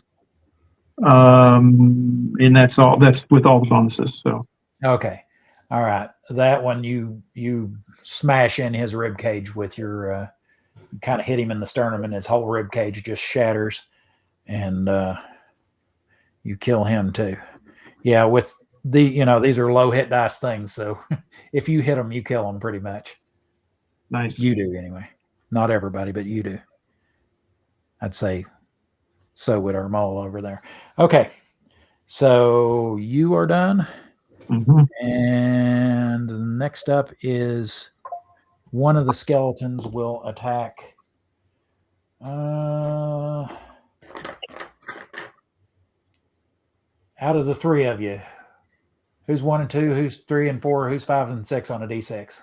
I'm just going to leave it up to a d6 on who gets attacked. I'll be. You want? You 3 and 4, I'll be 5 and 6. 5 and I'll 6, be 1 one and 2. Okay. I'll be the start one. All right. It goes after the big guy, which makes sense because he's the one that's been running around like a bull in a china shop here. It is able to hit him with its blade. It does 5 points of damage, so kind of catches him in the this time stabs you in the side of the foot. Doesn't feel very good, but that brings you down to 40 hit points. And go knock. All right, I am going to attempt to turn them. All right. Are they skeletons? That's what they appear to be, yes. They appear to be. So I just need to roll above. I'm 3rd level, so I need to roll above a 4. Do I apply my wisdom bonus to this? You can, yeah. All right, so essentially I have an 18. Make it almost impossible to miss, yeah. Yeah, actually, You no. only fail on a 1. Wait, my wisdom's, isn't it higher than that? Let me double check and see. My wisdom's like ridiculously high. Oh, my wisdom's a 20. Yeah. I don't think I could fail this unless I roll a 1, right? Unless you roll a 1, yeah. All right, well, I rolled a 2, so plus whatever that is. So, Okay. All right. Showing off. so I have turned them. All right. Give me a little, back foul beast All kind right, of. so I grab a hold of my holy symbol, which is just a fist-sized piece of charcoal that I wear around my neck, and as I am calling upon the elemental fires of the world, it does spark a little bit, and then just like little fading pieces of spark just go towards each of the skeletons, upon which they are struck, and then hopefully they are turned. Yeah. And give me just a half second to make sure, because they will be turned, but I want to make certain that they're not just outright destroyed. I Here we don't go. have Let's see. that. I'm looking at it. I'm on Yeah, no, you're not high enough cable level. 61. No, not higher enough. Yeah, you're not high enough level Enough to do turn that them, yet. but not to destroy Yeah. them. Okay, so they all drop what they're doing. The remaining 4 of them that are alive drop what they're doing, and they try to flee. They try to flee. You guys have the exit pretty much covered. Right, they're gonna try to flee through us. Yeah. Well, they're trying to get as far away from him as they can. So they flee off into the corners, one of the corners of the room, and are just like scratching at the wall and beating at it, and just general kind of like zombies trying to get into a house, only they're trying to get out type thing. They're just beating and scratching, trying to get out of this wall, trying to the corner that's furthest away from him. So, well, I am very impressed with his clerical magics, and I'm sure that if I concentrate, I can do the same thing. But I need a piece of coal. So now I'm gonna look around for a piece of coal that I might be able to use. It doesn't have to be right now, but the rest of the adventure, I'll be searching for one. I'll see if I can put like a naughty child stocking or something around here. So, Well, it's got to be a fire. So, well, maybe in the kiln. Yeah. I'll Yeah, search that's the actually kiln not a later. bad place to look for it. Yeah. Yeah. Okay. All right, but yeah, How long will they stay like that? They are turned for. Let me see how long that lasts. I mean, I assume at least for the rest of this. I mean, we're still going in basically if you initiative order. Yeah, if you try to attack them, they're going to defend themselves. Right. But if you give them a way out, they're going to try to get out. Right, but I want to know how long do we have? That I can't tell. I don't see where it says it. Are we still in combat, or is this technically he just defeated them? So okay. We'll just say that they don't want anything to do with you from now on. All right. So if you guys let them run out the front door, they'd run out the front door. And I'm going to grab that first desiccated skeleton that I cut his head off of, and I'm going to pick him up and shake him violently and cross my eyes and try to make him catch on fire. Okay, so you're going to try your molecular agitation again. All right. So I need a 9 or less. Yeah. On a D20. On a D20. Yes. Oh, geez. All right. I got a 5. All right. Well, so you were able to. I think you would fall into that first category of stuff, of parchment and dry grass. So he starts to ignite. You start getting little flames around him, and little flames shoot out from around your hands. I think I have to, if I read this correctly, I think it takes 2 rounds before he actually catches on fire, right? Things that are ready, things such as dry grass and parchment, that's what I'm putting him in the same category. Okay. I think they ignite immediately. Yeah. All right. And so after he's lit, I'll take his body and throw into the corner with the other zombies there. All right. Maybe give me a wisdom check on that action. Okay. Try to roll your wisdom or below. I got an 8. My wisdom is a 9. Right. So you think to yourself, there's a chance that if I do this, which is attacking them again, that they may re-engage. I got you. You still want to do it? What about just setting the room on fire? Well, I'll tell you what. There's a wooden table in front of me, right? Yes.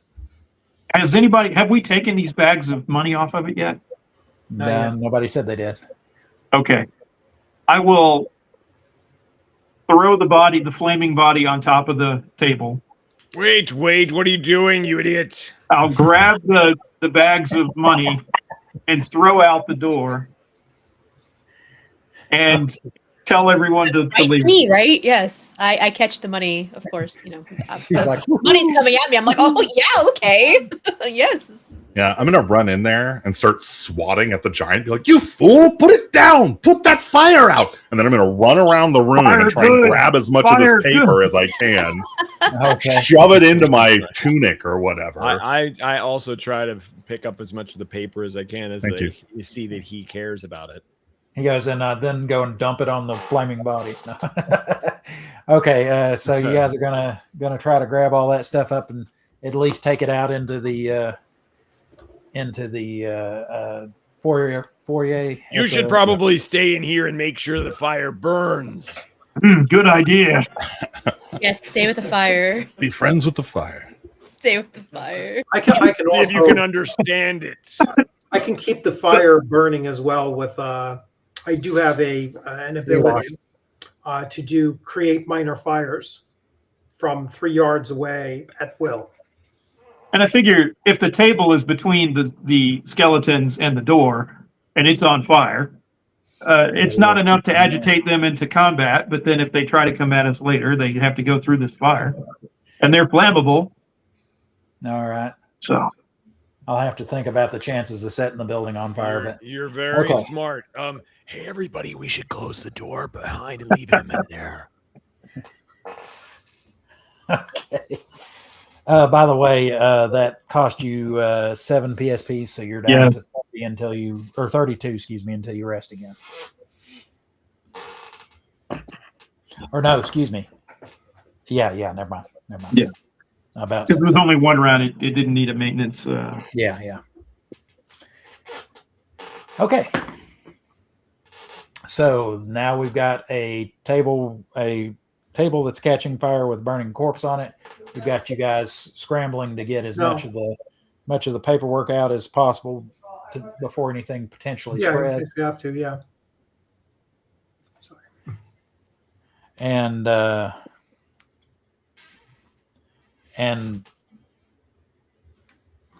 I guess we'll go to that. Okay. What are you guys going to do? Just where are you taking your paper when you're done with it? There's a bunch of scrolls, there's a few actual books. Yeah, I mean, if we can grab it, I'll take it out into the courtyard. It doesn't need to be in the foyer. All right. When you turn back around, you see that there is some smoke coming out of the door where they're starting the inner rooms are starting to fill up from the top with smoke. And for you, Braun, that affects you first, since you're about twice as tall as everybody else. To stay out of the smoke, you're having to crouch down. I'm thinking, why does fire hate me? I'll leave that room. Okay, so you going back out into the hall? Yeah. All right. Okay. Well, you guys are all back either out in the hall or out just outside of the building. What do you want to do now? We could close that door, correct? You can. Yeah. It is closable. So do you want to close it behind you? Yep. Yeah. Okay. Sounds like a good idea. Let's just lock them up in there. Okay. All right. So now you're out there. There's outside the building there are a pile of scrolls and a few books. There's a couple of saddles, a bed out near the portcullis, and you guys are standing around out in the shade in the middle of the gulch that this little keep is in. Yeah. Does So I'm the team- desperately searching through these papers for clues as to what this treasure could be. I'm frantically trying to find information about telling me if it is flammable. Okay.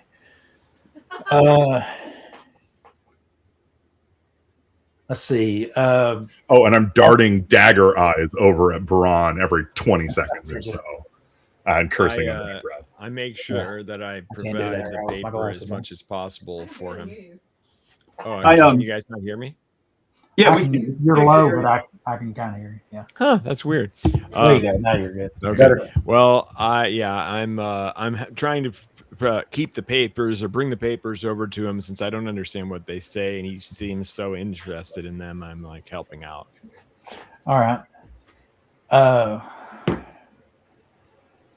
Okay, you find, looking through this, that several of these have to do with being delivery schedules that are half a King's Age past, and a King's Age is like 77 years, something like that. They're like half a King's Age past. There is a you do find something that looks like a spell book. Actually, when you look at it, definitely looks like it's magic symbology. And I'm on the wrong page. There we go. And within it, there are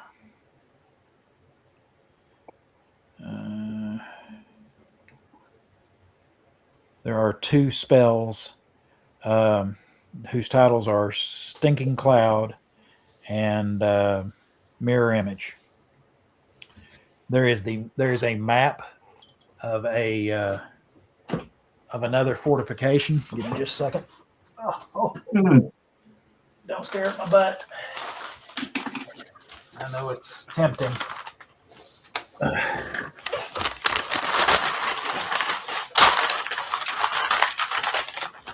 I don't know how much of that you can actually see.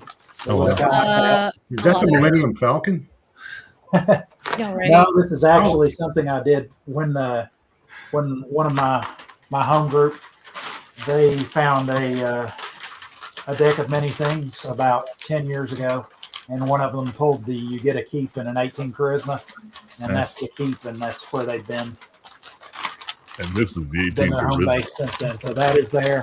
It's listed as the Great Eyrie. That's a cool map, man. Thank you. Yeah, it was really cool. I like that. Yeah. And yeah, it's just made out of a whole bunch of these sheets taped together. And let's see what else is in there. Where was the map of the Great Eyrie?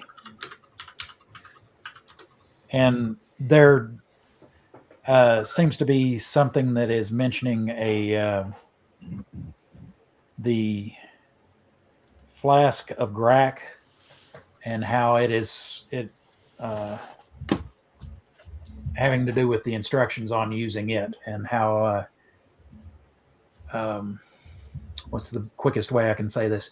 You know how the ever full purse works, where if you take the last gold piece out of it, it doesn't work anymore. Yeah. This is kind of like that, only for water. You got to leave a little bit of water in it, and it's a small. From the description, it seems like it's a small flask, but they use it and for some of the watering stuff that they do. But it mentions something about that, and it being downstairs in the vault downstairs near what's his name, Sogal's chambers. Did you see a downstairs? Did you see a trapdoor? I didn't see a trapdoor. I thought we searched pretty thoroughly. Something tells me we'll find it after the fire. Yeah. After the fire, there might be a secret door. Yes. I guess we have to wait for everything to burn. I suppose. From the room the room I set on fire, I'm guessing is the bottom level of the keep. Is that correct? The ground floor, in other words. You were on the ground floor at the time. Yeah. We got it on the ground But floor. I mean, he's right though. There didn't seem to be any kind of a stairway or anything obvious like that. So not anything obvious, but you guys didn't. We didn't really search. You kind of came just in and kind of attacked the monsters and then set the place on fire. So yeah, that's true. Yeah, might have been under the table. That'd be a good place to hide a secret door. Probably was in the table. Probably was flammable. You know, whatever. Yeah. What's the flask made of? Does it say? It says that wood. It is. Wood. Yeah, no. It says that it Make is matchsticks. Just the whole thing. Made of matchsticks that they glued just like this together. Macaroni art and matchsticks. No, did anyone claim the scrolls yet? The magic scroll?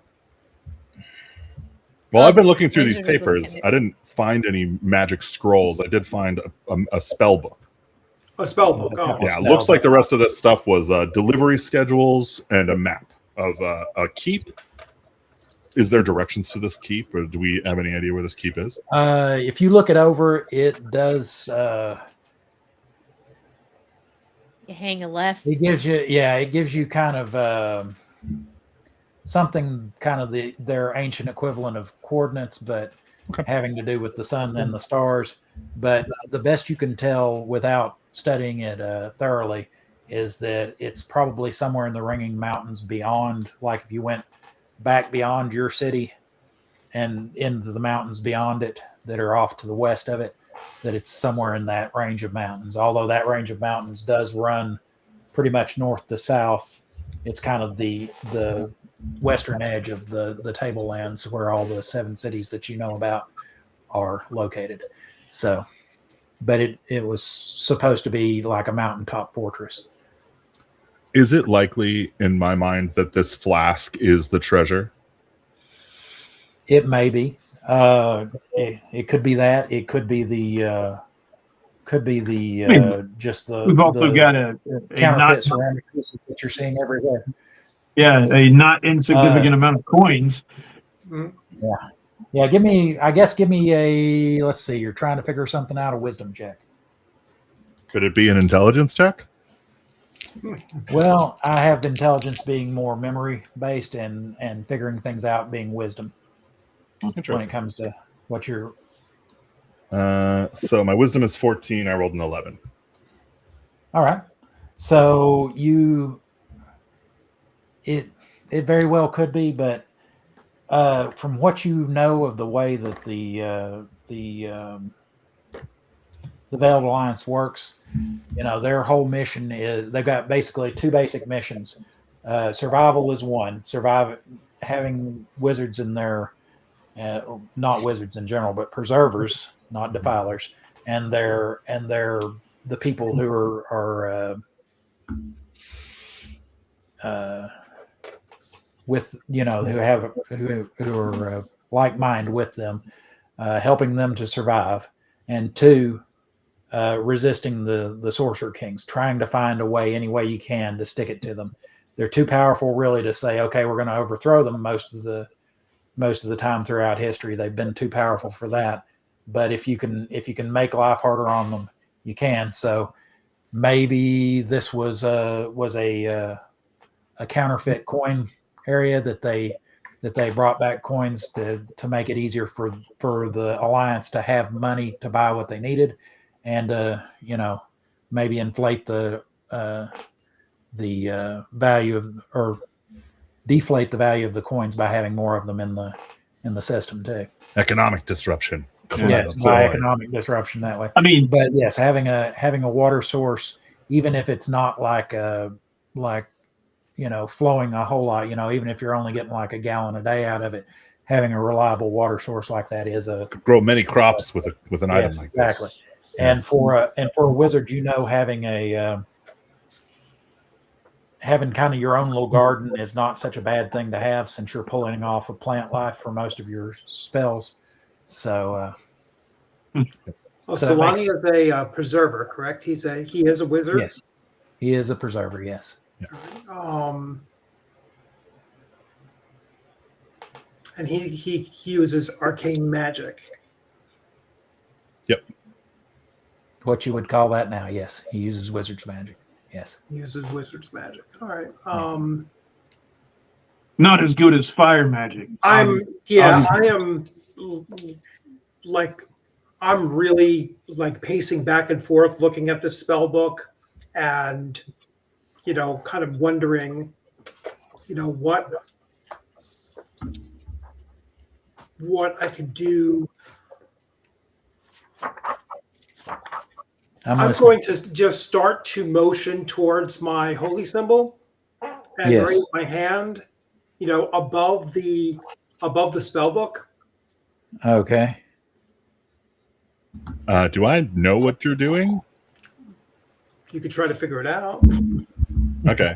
I'm going to also try to figure it out. But yeah, I'll let the DM decide. Keep your hands off, little man. Take the spell book and run away with it. So, remember, you work for the Alliance. Don't be a dick. Were you just trying to see if you got any vibes off of it? There, basically.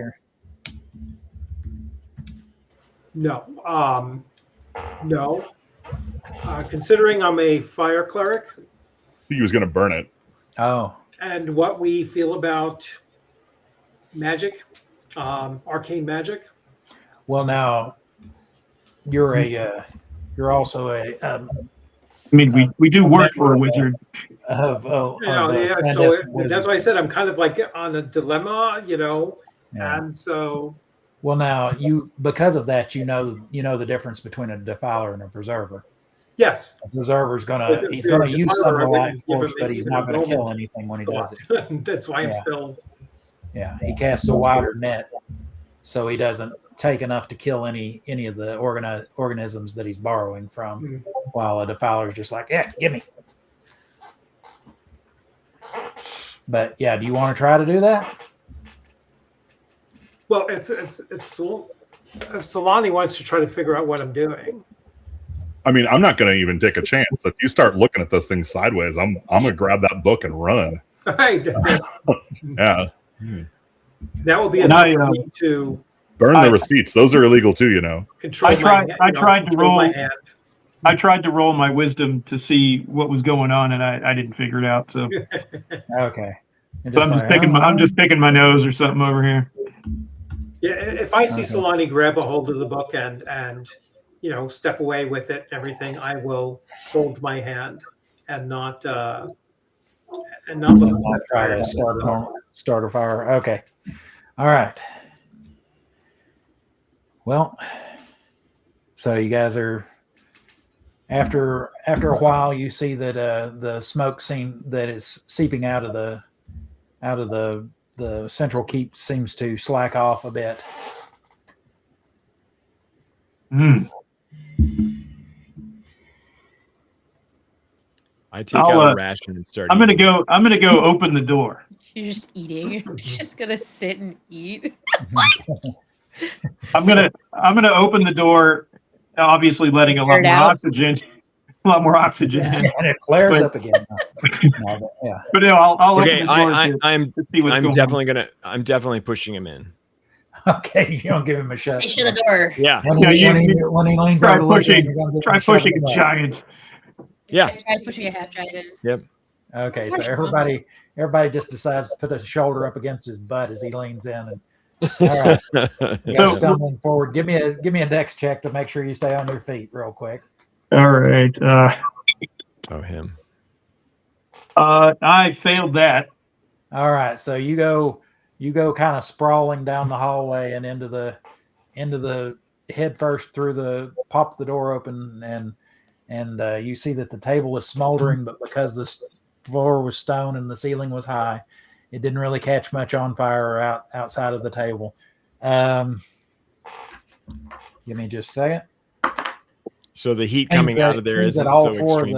all four of the undead in the corner did catch fire, though, but they were close enough. And they're now Awesome. just smoldering ashes. I'm sorry, what'd you say there, Zan? I said so. There's not as much heat coming out of there. The whole place hasn't lit up. Yeah, the whole I rolled to see if it'd catch the building on fire, and it did not. So you guys gave it Okay. long enough, and that's just Well, a since- smoldering mess now. Since I'm now on my hands and knees on the floor, I look real quick. Is there like any indication of a trap door, or, like a cellar door or something like that? On the floor, Yeah. let's see. You look around for how long do you want to spend looking? Just one round or something. One round. All right. I'll spend 1 minute. Give me a wisdom check. In this case, 1 minute, one round are the same thing. I got a 4. Got a 4. Okay. My wisdom is a 9. Let's see. You find what looks like along one wall. If you're facing away from the door that you came stumbling through, it's kind of over near, like about 5 feet away from the corner that the undead were in, which was over on the extreme right hand side. You Mhm. find what looks like the wall doesn't go all the way to the floor. There's just like a little 1/4-inch gap about 5 feet wide right there. So the wall doesn't go all the way down. It's Yeah, not. It's not horizontal on the floor like there's a gap. It's a. There's it's like you're looking right at the bottom of the floor. It's wall, little gap, little gap, little gap, wall. Huh.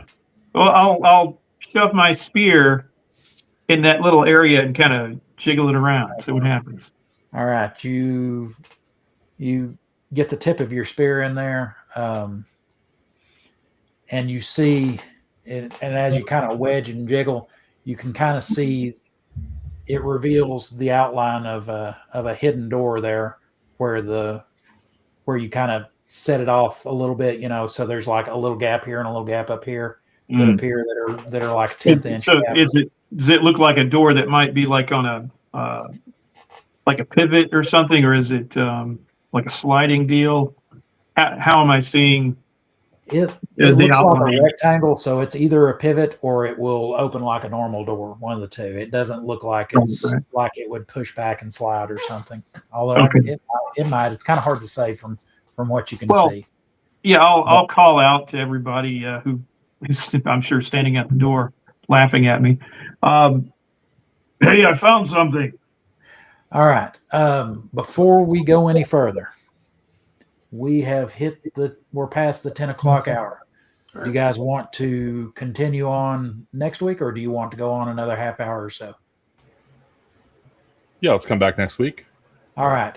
Now, before we go anywhere else, do one of the other three of you who hasn't spoken about a project or a website or a YouTube channel have something you want to put out? We'll go ahead and do that right now before we sign off. Yeah, sure. I got a thing. Okay. So I'm Watcher DM. I'm Gabriel. I make all kinds of RPG stuff. Me and my buddy Austin Holm have been working for a long time on this product right here, Blood Prairie. It is a weird gothic western where God's been killed and buried out in the Canadian prairie, and because of that, the angels have blocked out the sun. So if you want to be chased around the prairie by carnivorous grass and run away from vampires trying to herd herds of human cattle, Blood Prairie is for you. You can be a gunslinger, you can be an occultist, you can be just a lone wanderer guy who can do crazy shit. It's a really, really fun system. It only uses a D20, the whole thing. It uses wounds and injury tables if you're into that kind of stuff, and it's got an amazing magic system that everybody should try. Excellent. I'm interested. All right. Anybody else? BloodPrairie.com. Go check it out. Okay. Anybody else out of the remaining two that haven't Rich, why don't you get in there? I can go next week. All right. So I'm Rich. DM Bloodworth. Unscripted and Unchained RPG review is my primary interaction with the hobby since 2016ish, and over these last couple of years, I've been focusing a lot on game mastering in conventions. All right, I've been invited a number of times for special guests, whether it be organized play. I did organized play last year for Shadow Dark. It was sponsored by Arcane Library at Rising Phoenix Game Convention in Milford, Massachusetts. That's a convention in April. This past June, I was at Central New York RPG Con, where I started running for the first time, running Hyperborea 3rd edition. All adventures that I run at conventions are my own creations, and I'm currently working on cleaning up and actually making it even better. The adventure that I ran for Hyperborea 3rd edition, it is an adaptation of Conan's Red Nails, and I just recently picked up as part of their big sales. I got the Monolith Red Nails set, which is an incredible set. I'm sending out many of those figures over to Troll Den Painting. If you're familiar with Stan's work, he's an incredible miniatures artist, and that will be running at ShireCon that's in Canaan, Connecticut, September 25th and 26th. And then later on next year, I'll be introducing another game to my repertoire of running at conventions. Probably be doing Teenage Mutant Ninja Turtles, the most recent printings of that, for looking for a younger audience, right? So this one's going to be opened up to 13 and above. So looking to have a lot of fun with that as well. All right. Nice.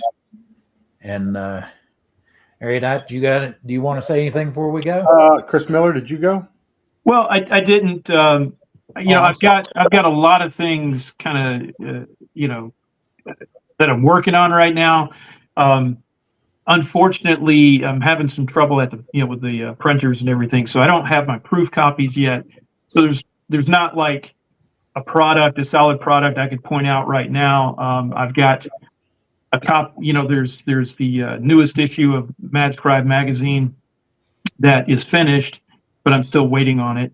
I'm working on a book called Sons of Heaven. That's actually finished as well, but I'm still waiting on the proof copies. That's a sci-fi space opera game that'll be out in the next couple of weeks. I'm working on a book for Rob Kuntz that's going to be The Adventures of Robilar.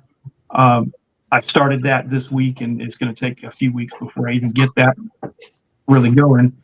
So, a lot of good things coming up in the future. I think maybe by next game, the next game session, I might be able to actually point, like give you some links or something to hopefully some of the products, but we'll see.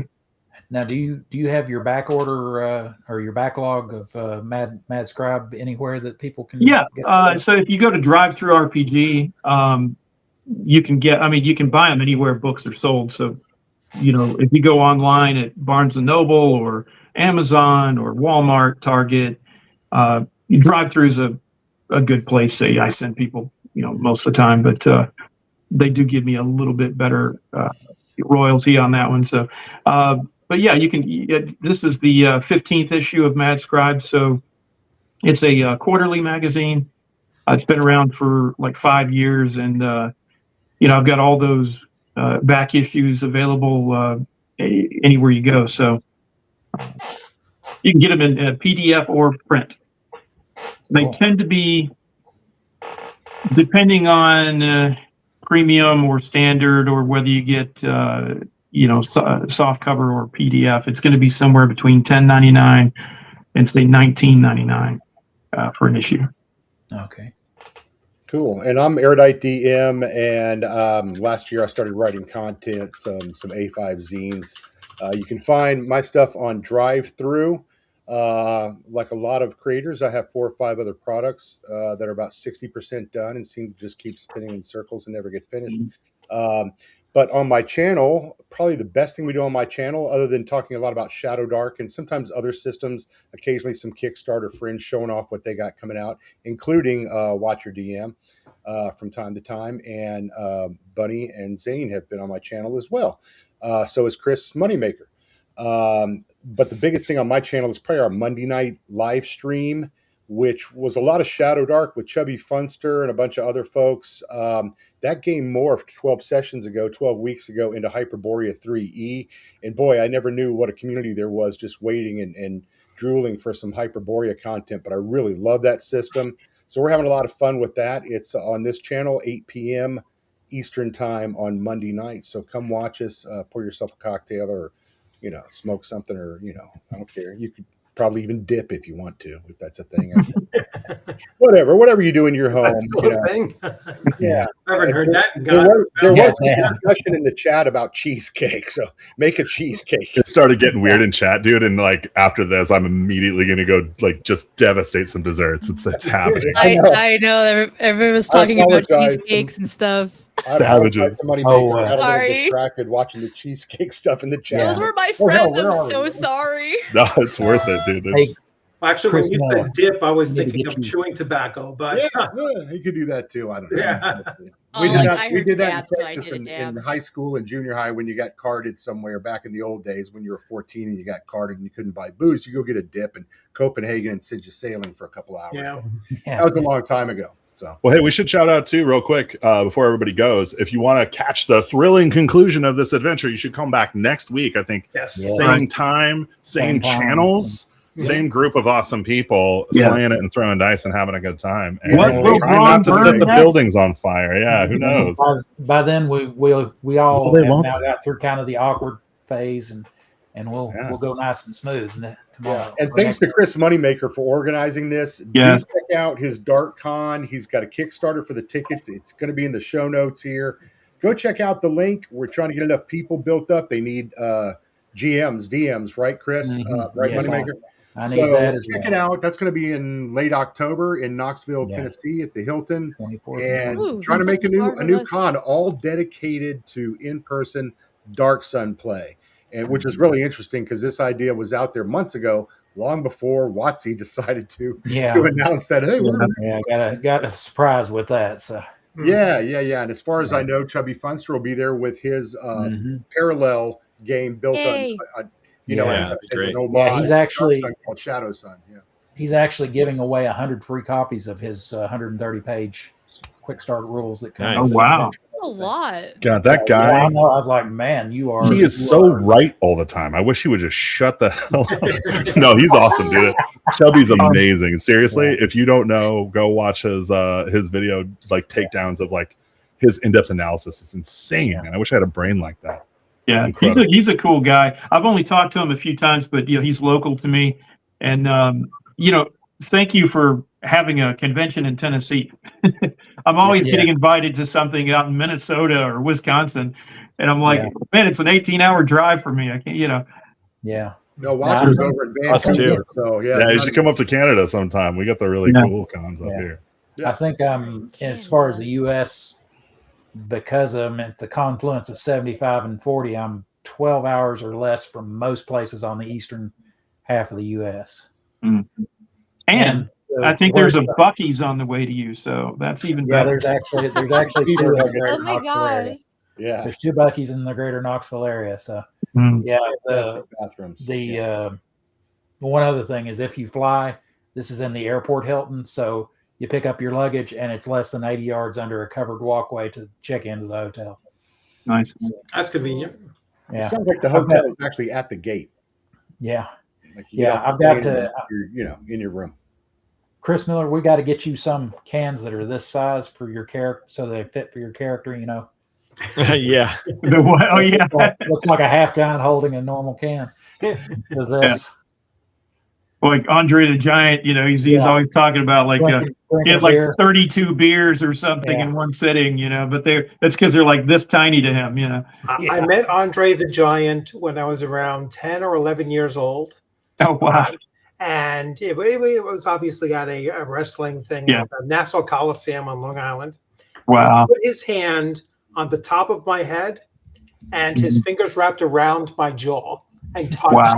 It was like he literally palmed my entire head like it was an apple. I saw him wrestling. Incredibly sized man. That sounds scary. I saw him wrestle at the Omni in Atlanta back in the late 70s, early 80s, but it was obviously at a distance. Yeah. Never got to meet the guy. It would have been cool. Peter Mayhew, though, I got to work with him one time for a whole week, and then he's the same way. His hands are so large, it's like bigger than the size of your head. It's just crazy. It's incredible. Yeah, it took me a second, and then I was like, "Oh yeah, Chewbacca." Yeah. Moneymaker, you have anything you want to close this out on, and we'll let everybody get and save up for next week. I guess other than like Watcher was saying, come back next week, same time, same channel, and we'll try to get this closed out. And it's not just going to all be just exploration. Things are going to break open here in a minute. Lots of fun. Sure. Hey, thanks everybody for watching. Yeah, thanks everybody. Thanks Thank you. Moneymaker Yep. for running it. Nice meeting everybody. I Yeah. think I've Yeah. only spoken previously with Chris and Mike before, but everyone else, pleasure meeting you. A lot of fun, and can't wait till next week. Yeah, thank you all for the help, and thank all the viewers for coming. I'm going to get some cheesecake. All right, we'll see y'all next week. Right. Bye, You know everybody. what they say about big hands. Bye. Bye. Huge glove.